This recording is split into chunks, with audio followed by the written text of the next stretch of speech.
Hi friends, welcome to Jaipal అనే channel. చాలా మంది టీఎస్ ఈపాస్ కి సంబంధించినటువంటి డౌట్స్ అయితే చాలా కమెంట్స్ అయితే రీడ్ చేశాను. ఆ కమెంట్స్ ఏవైతే ఉన్నాయో మేజర్గా వచ్చిన కమెంట్స్ అన్ని కూడా ఒక బుక్ లో నోట్ చేసుకొని మీకు నేనైతే ఈ వీడియో అయితే చేస్తా ఉన్నాను.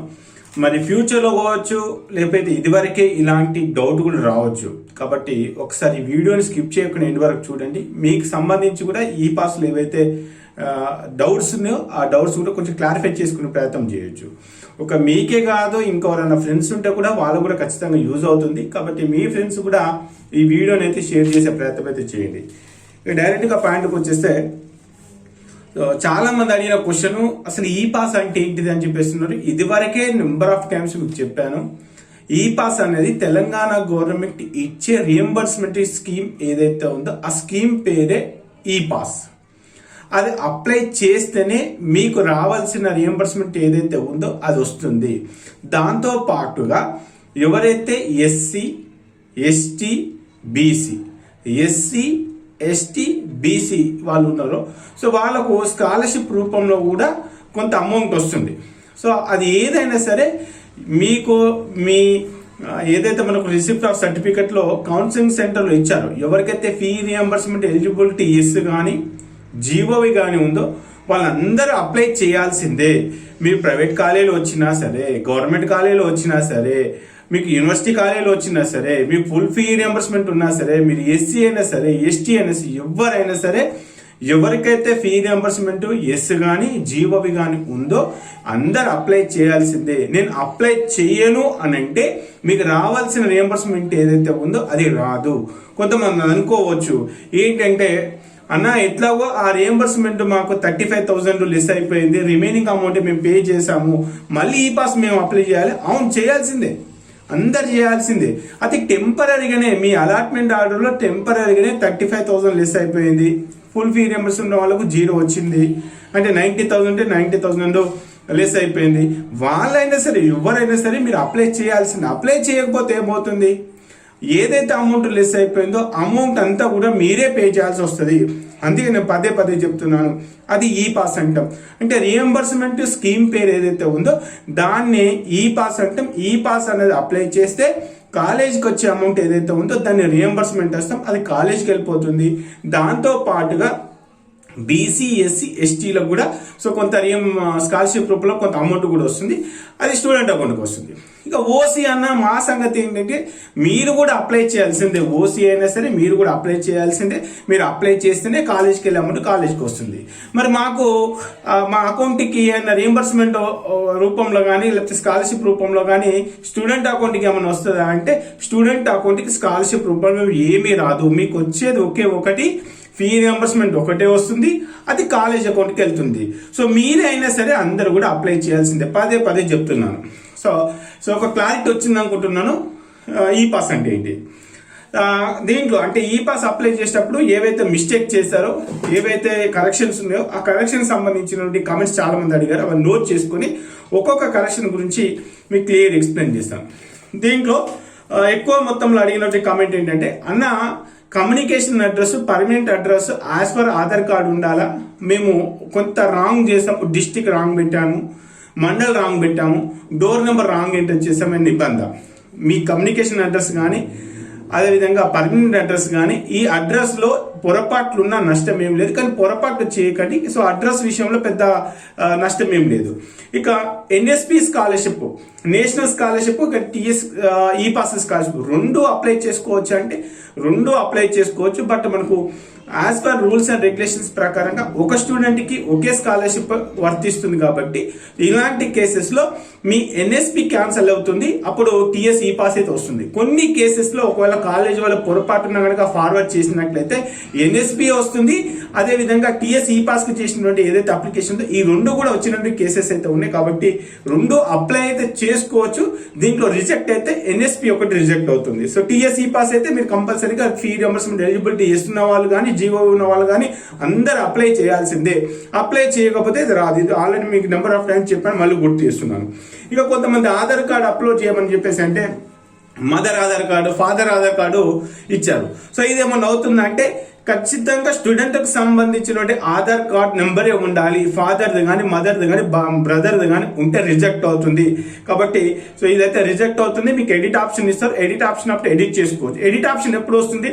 ఇప్పుడు ఏదైతే లాస్ట్ డేట్ జనవరి 31 ఉందో జనవరి 31 తర్వాత లాస్ట్ డేట్ ఇస్తారు. ఒకవేళ ఈ అప్లికేషన్ గడువు కనుక పొడిగించినట్లయితే అది ఈ ఎడిట్ ఆప్షన్ కూడా మళ్ళీ ఫిబ్రవరిలో మార్చిలో రావచ్చు. కాబట్టి అసలు ఇన్షూర్ చేసుకొని మళ్ళీ గుర్తు చేస్తున్నా, స్టూడెంట్ ఆధార్ నెంబర్ అంటే స్టూడెంట్ ఆధార్ నెంబర్ ఇవ్వాలి కదా. సో మదర్ ఆధార్ నెంబర్ కానీ ఫాదర్ ఆధార్ నెంబర్ కానీ ఒకవేళ మీరు ఇచ్చినట్లయితే ఆ ఆధార్ నెంబర్ అనేది వెరిఫై కాదు, అది రిజెక్ట్ అవుతుంది. కాబట్టి ఒకసారి కరెక్ట్ గా చెక్ చేసుకోండి. స్టూడెంట్ సంబంధించిన ఆధార్ నెంబర్, ఒక స్టూడెంట్ కు సంబంధించిన ఆధార్ నెంబర్ లేకపోతే ఎన్రోల్మెంట్ నెంబర్ అంటే అప్పటికప్పుడు మీసేవ సెంటర్కి వెళ్ళేసి ఆధార్ ఎనేబుల్ కి సంబంధించిన నెంబర్ తీసుకొని మీరు అప్లై చేసుకునే ప్రయత్నం అయితే చేయొచ్చు. ఇక కొంతమంది బీసీ ఎస్సీ ఎస్టీ వాళ్ళకి, ఓసీ వాళ్ళకు రియంబర్స్మెంటే వస్తుంది, స్కాలర్షిప్ రాదు కాబట్టి వాళ్ళకైతే బ్యాంక్ అకౌంట్ అవసరం లేదు. కాబట్టి ఇక్కడ బీసీ ఎస్సీ ఎస్టీ వాళ్ళు కొంతమంది ఏం చేస్తున్నారంటే అకౌంట్ నెంబర్ అడగమని చెప్పేసి అంటే ఫాదర్ది బ్రదర్ది మదర్ది ఇస్తూ ఉన్నారు. అలాంటి అకౌంట్ కూడా రిజెక్ట్ అవుతాయి. ఒకవేళ స్టూడెంట్ కి సంబంధించిన అకౌంట్ అడిగితే స్టూడెంట్ కి సంబంధించిన అకౌంట్ ఎంటర్ చేయండి. అది కూడా నేషనలైజ్డ్ బ్యాంక్. మళ్ళీ చెప్తున్నా, అది కూడా నేషనలైజ్డ్ బ్యాంకు. ఏవైతే బ్యాంకులు కొత్తగా మెర్జ్ అయిపోయినాయో కొత్త బ్యాంక్ అకౌంట్ ఏదైతే ఉందో, for example Andhra bank union bank లో మెర్జ్ అయిపోయింది. ఇప్పుడు నేను ఆంధ్ర బ్యాంక్ పెట్టాలా యూనియన్ బ్యాంక్ పెట్టాలా? Union bank. నెక్స్ట్ విజయ బ్యాంక్ అకౌంట్ ఉందన్న నాకు బ్యాంక్ ఆఫ్ బరోడాలో మెర్జ్ అయిపోయింది. ఇప్పుడు ఏది పెట్టాలి? బ్యాంక్ ఆఫ్ బరోడా పెట్టాలి. సో లేటెస్ట్ గా ఏ బ్యాంక్ అయితే చేంజ్ అయిందో ఆ కాపీయే కావాలి. బ్యాంక్ వాళ్ళు ఇవ్వట్లేదు అంటే మీదే రెస్పాన్సిబిలిటీ. రేపు పొద్దున బ్యాంక్ అకౌంట్ రిజెక్ట్ అవుతే మీకే ఇబ్బంది అవుతుంది. కాబట్టి బ్యాంక్ అకౌంట్ అనేది స్టూడెంట్ పేరు పైన ఉండాలి. అది కూడా నేషనలైజ్డ్ బ్యాంకు. మెర్జ్ అయిన బ్యాంకు కనుక ఉంటే లేటెస్ట్ అప్డేటెడ్ కాపీ కూడా తీసుకునే ప్రయత్నం చేయండి. ఒకవేళ పేరెంట్ అకౌంట్ నెంబర్ అంటే ఫాదర్ది కానీ మదర్ది కానీ ఒకవేళ అకౌంట్ నెంబర్ వేరే వాళ్ళది ఉంటే మటుకు అది రిజెక్ట్ అవుతుంది. సో ఇది నెక్స్ట్ వచ్చేసి టీఎస్ ఎంసెట్ డీటెయిల్స్ రావట్లేదన్న. ఇప్పుడు కేవలం మనకు టీఎస్ ఈసెట్ వాళ్ళ డీటెయిల్స్ వస్తున్నాయి. EAMCET MPC, EAMCET BiPC, ICET, last set, EdCET, so PG set, ఇంకా కౌన్సిలింగ్ జరుగుతూ ఉంది, సిపి గెట్ జరుగుతూ ఉంది. కాబట్టి ఈ సెట్ కు సంబంధించిన డీటెయిల్స్ ఎప్పటికప్పుడు చెక్ చేస్తూ ఉండండి. అవన్నీ త్వరలో వస్తాయి. నాకు తెలిసి ఎంసెట్ వాళ్ళ డీటెయిల్స్ రావడానికి ఇంకొక 15 days అయితే టైం అయితే పట్టొచ్చు. నెక్స్ట్ వచ్చేసి వాట్ ఈజ్ సెట్ డీటెయిల్స్ అయిపోయింది. ఓసీ వాళ్ళకు బ్యాంక్ అకౌంట్ ఎందుకు అవసరం లేదు? ఓసీ వాళ్ళకు బ్యాంక్ అకౌంట్ అవసరం లేదు. ఎందుకంటే మీకు వచ్చేది రియంబర్స్మెంటే. ఆ రియంబర్స్మెంట్ అనేది కాలేజ్ అకౌంట్కి వెళ్ళిపోతుంది. ఈవెన్ మీరు అప్లై చేయాలి, అప్లై చేస్తేనే రియంబర్స్మెంట్ ఒకటే వస్తుంది, అది కాలేజ్ అకౌంట్కి వెళ్తుంది. మరి స్టూడెంట్కి అకౌంట్ ఎందుకు అవసరం లేదంటే స్టూడెంట్కు ఎలాంటి స్కాలర్షిప్ రాదు. ఓసీ క్యాండిడేట్ అయితే కనుక ఎలాంటి స్కాలర్షిప్ రాదు. అలాంటి కేసెస్ లో మనకు ఈ ఓసీ క్యాండిడేట్లు ఎవరైతే ఉన్నారో వాళ్ళకు ఎక్కడ కూడా బ్యాంక్ అకౌంట్ అనేది అడగరు, వాళ్ళకైతే అవసరం అయితే లేదు. నెక్స్ట్ లోకల్, నాన్ లోకల్ వాళ్ళ స్కాలర్షిప్ సరిగా రావట్లేదు. మీకు గనక పొరపాటున మీ ఎడ్యుకేషన్ అంతా ఏపీ, తెలంగాణ, మహారాష్ట్ర ఇలా ఆగమాగం ఉంటే గనక మీరు నాన్ లోకల్ క్యాండిడేట్ అయితే గనక మీకైతే రియంబర్స్మెంట్ రాదు. ఇదైతే ఇన్షూర్ చేసుకోండి. నేను పదే చెప్తాను. Local candidate, Telangana local candidate అయితేనే స్కాలర్షిప్ లో చాలా కండిషన్స్ ఉన్నాయి. అలాంటి కండిషన్ కొన్నిసార్లు రిజెక్ట్ అవుతుంది. అలాంటిది నాన్ లోకల్ అయితే వస్తుందా? రాదు. సో కొంతమంది ఏంటంటే తెలంగాణ లోకల్ అయినప్పటికీ కూడా వాళ్ళు వేరే సెట్లు అంటే నీట్ కౌన్సిలింగ్ కావచ్చు, జేఈ మెయిన్స్ ఇలాంటి ఎగ్జామ్స్ రాసి వాళ్ళు వేరే స్టేట్ లో చదువుతున్నారు. సో వాళ్ళకు ఒక అవకాశం ఇచ్చారు, అదర్ స్టేట్ కింద అప్లై చేసుకోవడానికి ఒక అవకాశం ఇచ్చారు. కాబట్టి అలాంటి కేసెస్ ఏమైనా ఉంటే మీరు అదర్ స్టేట్ కింద అప్లై చేసుకునే ప్రయత్నం అయితే చేయొచ్చు. సో ఇక ఎడిట్ ఆప్షన్ అయితే నేను చెప్తున్నాను, ఏమైనా పొరపాట్లు చేసినా అంటే అకౌంట్ నెంబర్ పొరపాటు చేసినా, ఆధార్ నెంబర్ పొరపాటు చేసినా, ఇలాంటి పొరపాట్లు కనుక చేసినట్లే వీళ్ళందరికీ ఎడిట్ ఆప్షన్ అనేది వస్తుంది. అందరికి రాదు. ఎవరైతే పొరపాట్లు చేశారని చెప్పేసి గుర్తించినట్లయితే అట్టి విద్యార్థులకు మీకు ఎడిట్ ఆప్షన్ వస్తుంది. ఎడిట్ ఆప్షన్ అనేది ఈ అప్లికేషన్ కి సంబంధించిన డేట్ ఏదైతే లాస్ట్ డేట్ ఉందో ఆ లాస్ట్ డేట్ అయిపోయిన తర్వాత ఒక 15 days అంటే ఇప్పుడు ఉన్న లాస్ట్ డేట్ ఎప్పుడు?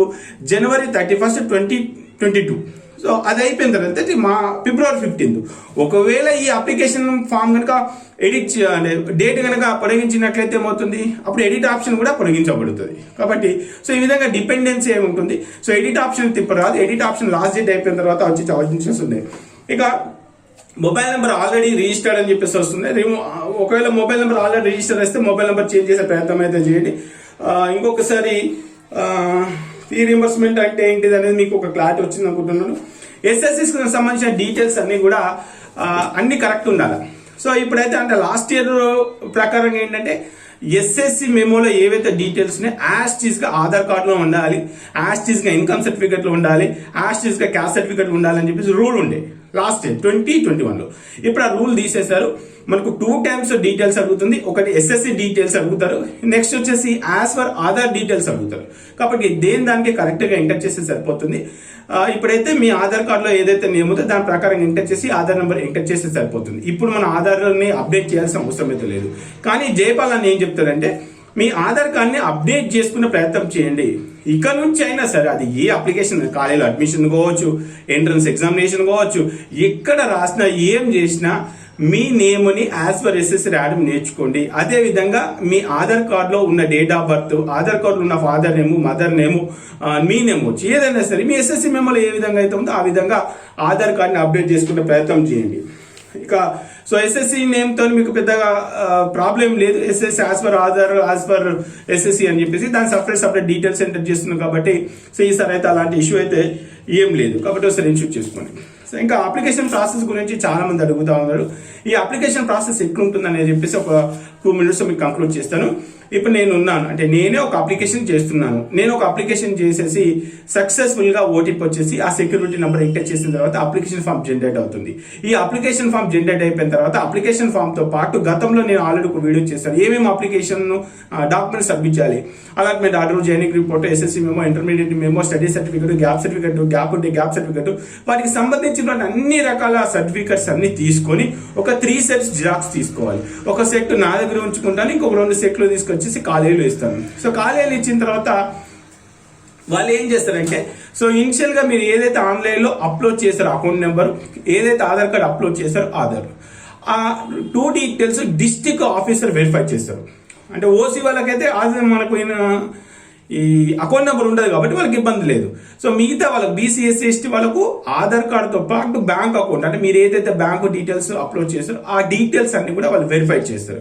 సో అప్పుడు ఏంటిది, ఓకే అబ్బాయికి సంబంధించిన ఆధార్ కార్డులో డీటెయిల్స్ కరెక్టే ఉన్నాయి, ఆధార్ వెరిఫైడ్. నెక్స్ట్ వచ్చేసి అకౌంట్ నెంబర్, ఈ అకౌంట్ నెంబర్ కూడా స్టూడెంట్ నేమ్ పైనే ఉంది, ఓకే వెరిఫైడ్. సో అది కూడా నేషనలైజ్డ్ బ్యాంకా, లోకల్ బ్యాంకా, నాన్ లోకల్ బ్యాంక్, ఇవన్నీ కూడా చెక్ చేస్తారు. ఓకే బ్యాంక్ అకౌంట్ కరెక్టే ఉంది, ఆధార్ కరెక్టే ఉంది అని చెప్పేసి వాళ్ళు ఇనిషియల్ గా డిస్ట్రిక్ట్ ఆఫీసర్ వెరిఫై చేస్తారు. అక్కడి నుంచి మీ అప్లికేషన్ ఫామ్ మళ్ళీ తిరిగి కాలేజ్కి వస్తుంది. కాలేజ్ వాళ్ళు ఏం చేస్తారు, మీకు 75 అటెండెన్స్ ఉందా లేదా, మీరు ఇచ్చిన ఇన్కమ్ సర్టిఫికేట్, మీరు ఇచ్చిన క్యాస్ట్ సర్టిఫికేట్, మీ సెట్ డీటెయిల్స్, మీకు సంబంధించిన అటెండెన్స్ ఎంత ఉంది ఏంటి అని చెప్పేసి అన్ని కూడా కాలేజ్ వాళ్ళు వెరిఫై చేస్తారు. కాలేజ్ వాళ్ళు వెరిఫై చేసి బయోమెట్రిక్ కి ఫార్వర్డ్ చేస్తారు. సో అప్పుడు కాలేజ్ వాళ్ళు ఎప్పుడైతే మనకు బయోమెట్రిక్ వెళ్ళమని చెప్తారో అప్పుడు బయోమెట్రిక్ వెళ్ళి మనం బయోమెట్రిక్ ఇస్తాం. బయోమెట్రిక్ అయిపోయిన తర్వాత మళ్ళీ తిరిగి కాలేజ్ వాళ్ళు ఏం చేస్తారంటే మీరు ఇచ్చినటువంటి ఏవైతే 2 sets జిరాక్సెస్ ఉన్నాయో అవన్నీ కలిపి మళ్ళీ డిస్ట్రిక్ట్ ఆఫీసర్ పంపిస్తారు. మళ్ళీ డిస్ట్రిక్ట్ ఆఫీసర్ మళ్ళీ వెరిఫై చేస్తారు మీ సంబంధించిన డీటెయిల్స్ అన్ని వెరిఫై చేసి ఓకే ఈ అబ్బాయికి 75 అటెండెన్స్ ఉంది, ఇచ్చిన డాక్యుమెంట్స్ అన్ని కరెక్టే ఉన్నాయి, ఆధార్ నంబరు అదేవిధంగా అకౌంట్ ఇవన్నీ కూడా కరెక్టే ఉన్నాయి అని చెప్పేసిన తర్వాత అప్పుడు ఏం చేస్తారంటే అమౌంట్ శాంక్షన్ చేస్తారు. అమౌంట్ శాంక్షన్ చేసిన తర్వాత అప్పుడు గవర్నమెంట్ దగ్గర ఎప్పుడు బడ్జెట్ ఉంటే అప్పుడు, అది రేపే ఉండొచ్చు, ఎల్లుండే ఉండొచ్చు, 1 year పోవచ్చు, 6 months పోవచ్చు, అది ఎప్పుడే రావచ్చు. అమౌంట్ శాంక్షన్ అని వచ్చేసిందంటే మీ ఫామ్ లో ఎలాంటి పొరపాట్లు లేనంటే. సో వీటికి సంబంధించి ఈ ప్రాసెస్ ఉంటుంది. ఈ ప్రాసెస్ లో పెండింగ్ ఎట్ కాలేజ్ ఉండొచ్చు, పెండింగ్ ఎట్ ఎఫ్ఓ ఉండొచ్చు, పెండింగ్ ఎట్ డిస్ట్రిక్ట్ ఆఫీసర్ ఉండొచ్చు, ఆధార్ రిజెక్ట్ కావచ్చు, బ్యాక్ అకౌంట్ రీఅప్లోడ్ కావచ్చు, లేదంటే స్టడీ సర్టిఫికేట్ రీఅప్లోడ్ చేయవచ్చు. ఈ విధంగా ఈ ప్రాసెస్ లో ఎక్కడ స్ట్రక్ అయినా సరే మీకు సంబంధించినటువంటి స్టేటస్ చెక్ చేసుకోవడానికి ఈ పాస్ లో ఒక ఆప్షన్ ఉంటుంది. సో అది కూడా ఆల్రెడీ గతంలో వీడియో చేయడం జరిగింది. మీకు ఎక్కడ డౌట్ వచ్చినా సరే టీఎస్ ఈపాస్ జైపాల్ అంటే టీఎస్ ఈపాస్ జైపాల్ అని యూట్యూబ్ లో సెర్చ్ చేయండి. దానిపై నేను నెంబర్ ఆఫ్ వీడియోలు చేశాను. సో మళ్ళీ చెప్తున్నాను, ఈ పాస్ అనేది చాలా ఇంపార్టెంట్. చాలా అంటే ఇది వైఎస్ రాజశేఖర రెడ్డి గారు అప్పుడు ఎవరైతే బీద విద్యార్థులు ఉన్నారో వాళ్ళని దృష్టిలో ఉంచుకొని ఇచ్చినటువంటి స్కీమ్ కాబట్టి సో వాళ్ళకు ఖచ్చితంగా కొంతమంది తెలిసి తెలియక చిన్న పొరపాట్లు చేస్తారు. సో అలాంటి పొరపాట్లు అయితే చేయకండి. ఈ వీడియోనే కాదు, ఈ పాస్ కు సంబంధించిన వీడియోలు ఏవైతే ఉన్నాయో, జైపాల్ అంటే ఈ పాస్ అని చెప్పి సెర్చ్ చేయండి. నెంబర్ ఆఫ్ వీడియోలు వస్తే ఆ వీడియోలు చూసి సో మీ ఫ్రెండ్స్కి ఎవరికన్నా ఉంటే ఖచ్చితంగా మీ ఫ్రెండ్స్ గ్రూప్ లో కానీ కాలేజ్ గ్రూప్ లో కానీ సో అందరు కూడా ఫార్వర్డ్ చేసి వాళ్ళు కూడా హెల్ప్ చేసే ప్రయత్నం అయితే చేయండి. స్టిల్ ఇప్పటికీ కూడా ఇంకా డౌట్స్ ఉంటే ఇదే వీడియో కింద మీరు కామెంట్ చేయండి, కామెంట్స్ బేస్ చేసుకొని మళ్ళీ ఇంకా డౌట్స్ ఉంటే మళ్ళీ ఇంకొక వీడియో చేసే ప్రయత్నం అయితే చేద్దాం. మరి ఇంత మంచి కంటెంట్ తో ఎప్పటికప్పుడు మీకు ఇన్ఫర్మేషన్ ఇస్తున్నా. మరి నేను ఎక్స్పెక్ట్ చేసేది కేవలం లైక్ చేస్తేనే ఇంకెన్ని వీడియోలు చేయాలని ఒక ఆలోచన వస్తుంది. కాబట్టి సో ఖచ్చితంగా లైక్ చేయండి. ఈ వీడియో ఎలా ఉంది ఏంటి అని చెప్పేసి చిన్న కామెంట్ అయితే చేయడం మర్చిపోకండి. ఓకే ఫ్రెండ్స్, జై హింద్.